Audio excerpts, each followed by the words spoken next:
आपली संस्कृती, आपले संस्कार सदा राहू दे आपल्या सोबत. भारताच्या महान ग्रंथांचे आणि काव्यांचे संपूर्ण संकलन. सबस्क्राईब करा तिलक. हे केशव, जर कर्मांपासून मनुष्य मुक्त होऊ शकत नसेल तर त्याने कशी कर्मे करावीत ज्याने त्याला पाप आणि पुण्यापासून मुक्ती मिळेल? हे पार्था, यावर उपाय असा आहे की मनुष्याने फळाची इच्छा सोडून देऊन कर्म हाच धर्म मानून ते करावं. फळ त्याला अवश्य मिळेल, परंतु या फळाचा त्याने विधात्याची इच्छा मानून स्वीकार करावा. ज्ञानी पुरुष याच योगाचं अनुसरण करून कर्मयोगी बनतात. वा वा, किती महान सत्य प्रभूंनी सहज सांगून टाकलं. हे अर्जुना, तू इंद्रलोकी दिव्यास्त्र मिळवण्याकरता गेला होतास, तेव्हा उर्वशीच्या मोहजालात नव्हता अडकलास. उर्वशीमुळे मोहित सुद्धा नव्हता झालास, कारण त्यावेळी तुझं मन निरासक्त होतं. मी तर इथे आपल्या अतिथींच्या सेवेत स्वतःला समर्पित करायला आलो. नाही नाही, हा धर्म नाहीये, हा तर अधर्म आहे, पाप आहे. हे अप्सरा, माझ्यासाठी ती प्रत्येक स्त्री जिच्यासह मी विवाह बंधनात नाही आदरणीय आहे, देवी आणि माते समान आहे. मग काय पृथ्वी लोकाचा हाच धर्म आहे की पुरुषाने एका कामातुर स्त्रीच्या प्रेम याचनेला निर्दयपणे नकार द्यावा? परंतु देवी, तुमचं माझं नातं एका स्त्री पुरुषाचं नाहीये. उलट धर्म आणि इंद्रलोकीच्या नियमानुसार सुद्धा तुम्ही मला माते समान आहात. उर्वशीमुळे तू विचलित नव्हता झालास, परंतु आज का बरं विचलित झालायस? त्यावेळी तू तुझा धर्म विसरला नव्हतास, परंतु आज तू तुझा धर्म विसरतोयस. याचं कारण ऐकायचंय तुला? हो केशव. तुझं मन तुझ्या ताब्यात नाहीये, कारण तू कर्मयोगाला अंगीकारलं नाहीयेस. काय म्हणालास? कर्मयोगाने मन ताब्यात राहतं? होय अर्जुना, कर्मयोगामुळेच कर्मयोगीचं मन इकडे तिकडे उधळत नाही. कर्मयोग्याची बुद्धी स्थिर होऊन जाते. ज्या प्रकारे दगडाच्या एका मजबूत तुकड्याला नदीचा रौद्र प्रवाह देखील विचलित करू शकत नाही,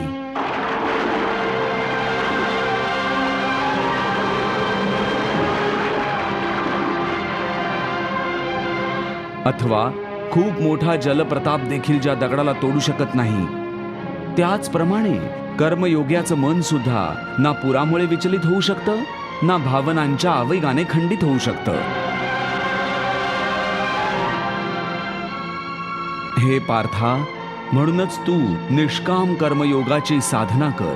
आणि निष्काम कर्मयोगाचं सर्वात मोठं वैशिष्ट्य हे आहे की तू कर्म करताना देखील कर्माच्या बंधनात अडकून पडणार नाहीस.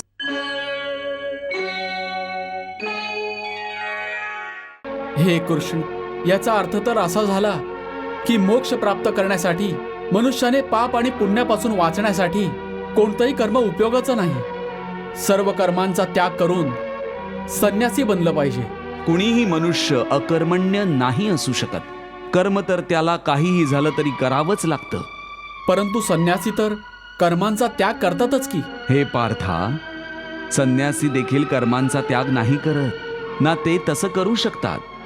मी आधीच म्हटलं होतं की संन्यासी देखील कर्म करतात. जेवण खाण, उठणं बसणं, तपश्चर्या करणं, साधना करणं, ही सर्व सुद्धा तर कर्मच आहे. कर्मांपासून कुणी कसं मुक्त होऊ शकतं?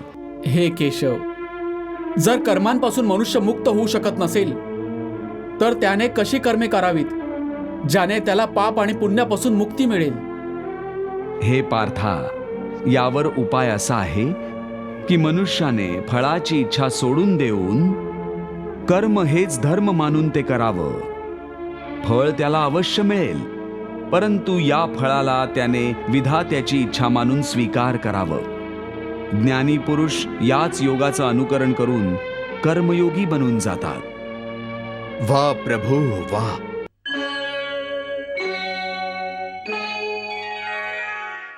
निष्काम कर्मयोग. हो, निष्काम कर्मयोग. हा कोणता योग आहे माधव, जो मनुष्याला पाप आणि पुण्य दोन्हीतून मुक्त करून टाकतो?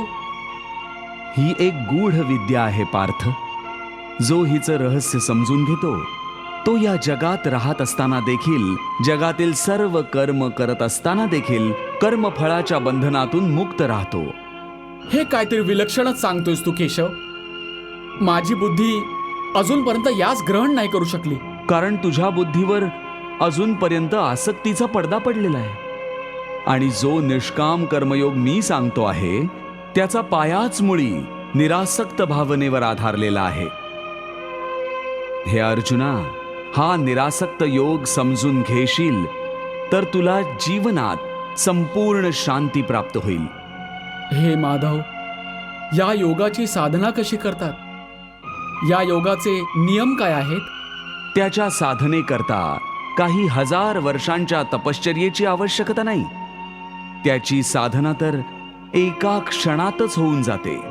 एका क्षणातच? हो, एका क्षणातच. ज्या क्षणाला प्राणी त्याच्या मनाची मानसिकता बदलून टाकतो तोच क्षण. परंतु हे केशव, कुणीही मनुष्य एका क्षणातच आसक्ती कशी काय सोडू शकतो? जेव्हा तो कर्म करतो तेव्हा त्याच्या फळाची आसक्ती तर त्याच्या कर्माचा एक भागच असतो, ज्याच्या अंतर्गत फळ मिळण्याच्या इच्छेनेच तो कर्म करत असतो. हे अर्जुना, बास इथूनच निष्काम कर्मयोगाची साधना सुरू होते. अर्थात तू म्हणालास की प्राणी फळ मिळवण्याच्या इच्छेनेच कर्म करतो, परंतु निष्काम कर्मयोग हे शिकवतं की फळ मिळवण्याच्या इच्छेने नाही, तर आपलं कर्तव्य पूर्ण करण्यासाठी, आपल्या धर्माचं पालन करण्यासाठी कर्म करा. फळावर आस्था ठेवून कर्म करू नका, कारण फळ मिळणं तुमच्या हातात नाही. तुमच्या अधिकारात केवळ कर्म करणंच आहे.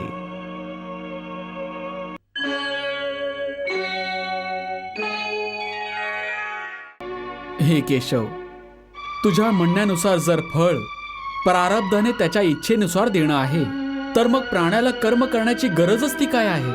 कर्म करण्याची गरज का आहे हे जाणण्यापूर्वी हे तर जाणून घे की प्रारब्ध काय आहे, प्रारब्ध कसं तयार होतं. हे केशव, प्रारब्ध काय आहे हे जाणून घेणं इतकं अवघड ते काय? ही तर साधी सरळ गोष्ट आहे की जी भगवंताची इच्छा असते तेच मनुष्याचं प्रारब्ध असतं. नाही अर्जुना, नाही. ही धारणा सत्य नाहीये. का सत्य नाहीये? कारण मी कुणाचंही प्रारब्ध बनवत नसतो. ना मी कुणा प्राण्याचं कर्म अथवा कर्मफळाच्या हिशोबात हस्तक्षेप करत असतो. म्हणूनच प्राण्याचं प्रारब्ध तयार होण्यात माझा काहीच हात नसतो. मग कोण बनवतो प्राण्यांचं प्रारब्ध? प्राण्यांची त्यांची कर्म. अर्थात असं की प्राणी जशी कर्म करेल त्याची तशीच फळं त्याला मिळतील. चांगली कर्म जर केली तर चांगली फळं मिळतील आणि वाईट कर्म केली तर वाईट फळं मिळतील. प्राण्याच्या या चांगल्या वाईट कर्मांच्या चांगल्या वाईट फळांचा हा जो हिशोब असतो त्यालाच तर प्रारब्ध म्हणतात. आपल्या पुण्यकर्मांच्या फलस्वरूप सुख आणि आपल्या पापकर्मांच्या फलस्वरूप दुःख प्राण्याला याच जन्मात किंवा मग पुढच्या जन्मात भोगावंच लागतं. ते टळू शकत नाही. त्यामुळेच अकर्मण्य न होता निरंतर आपल्या धर्मानुसार कर्म करत जा आणि मनात हा पक्का विश्वास ठेव की ज्या भावनेने तू कर्म करशील त्याच भावनेनुसार तुला फळ अवश्य मिळेल. कर्माचं हे अटळ विधान आहे. यात कधीही कुणाही बरोबर अन्याय होऊ शकत नाही.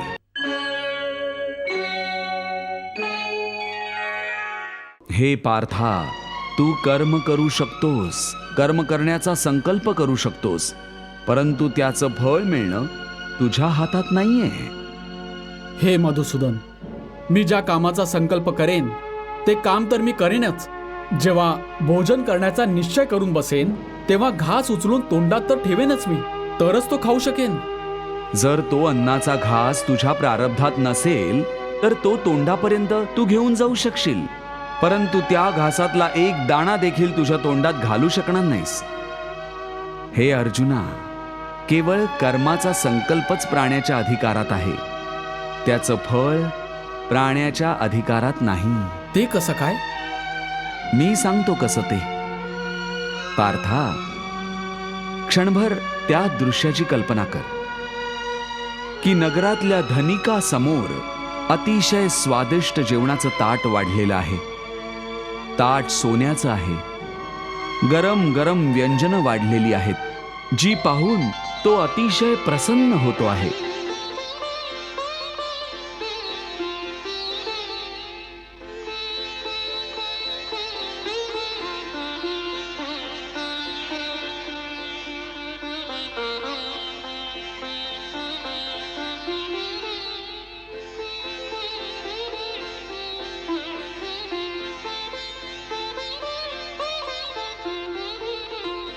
तो अतिशय प्रसन्नतेने पहिला घास उचलतो.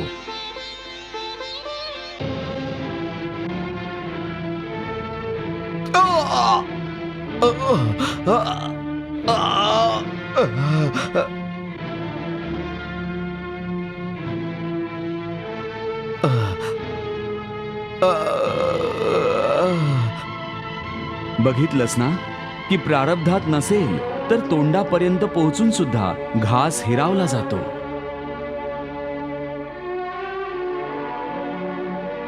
परंतु हे अर्जुना, या उदाहरणाचा असाही अर्थ नाहीये की तू हे सर्व काही प्रारब्धावर सोडून देऊन स्वतः अकर्मण्य व्हावस.